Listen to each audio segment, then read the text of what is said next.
সকল বন্ধুরা আপনারা কেমন আছে কমেন্টে জানিয়ে যাবেন। এটা হচ্ছে আমার পানের বরজ, দেখতে পাচ্ছেন। এটা নিচ থেকে এই পর্যন্ত লম্বা ছিল ভাই, মানে এই পানের লতিটা। এটা আবার নিচে নিয়ে এসে নিচে নামাইছি, বুঝতে পারলেন? এই জন্য ছোটো করে দেওয়া লাগে, ছোটো করে দিলে ফলন ভালো হয়, আর উপরে দিলে পান হয় না, বুঝতে পারলেন? এই দেখেন পান আলহামদুলিল্লাহ প্রায় সপ্তাহ দুয়েক হচ্ছে আমি বরজটা নিচে দিছি। আর আপনারা ভাবতেছেন যে উপরের পানটা মানে বানাটা আমরা কি করছি, যদি এই বানাটা উপরে ওঠে এই পর্যন্ত, তাহলে এর থেকে বানাটা কাটে দেওয়ার দরকার না ভাই, কাটে দিইনি আমরা। দেখেন পেঁচে দিছি গোড়ায়, দেখতে পাচ্ছেন পেঁচে দিছি।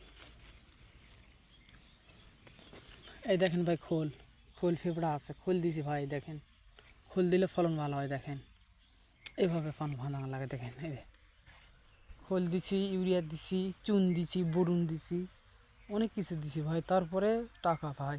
দেখেন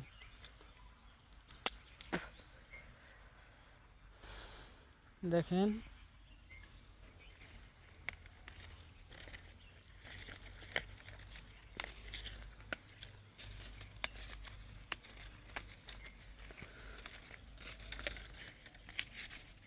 দেখেন কয়েকটা পান ছিলাম ভাই, বাড়িতে খাবো।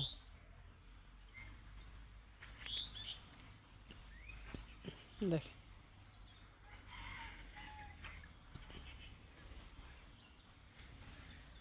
আলহামদুলিল্লাহ পান বড় হচ্ছে। দেখেন ভাই এই পানগুলা ছিল উপরে দুই তিনটা, বুঝতে পারছেন? এই দেখেন পান হচ্ছে, এই দেখেন পান হচ্ছে, ছোটো ছোটো পান হচ্ছে, এই দেখেন ছোটো ছোটো পান হচ্ছে। এগুলা কয়েকদিন গেলে তোলা লাগবে, আবার এই নেয়ার ভেড়াগুলা বাঁধে দিতে হবে ফিল্টে, এরকম কাজ। এই দেখেন পুরো বরসটা আমার আলহামদুলিল্লাহ ভাই, আমি ফেক কিছু ছাড়ি না ভাই, আমি যে সকল ভিডিও দেই সব আমার। আসসালামু আলাইকুম, সবাই দয়া করে লাইক শেয়ার করবেন। আমি ভাইরাস হওয়ার জন্য নয় ভাই, সামান্য একটু বিনোদন। আসসালামু আলাইকুম।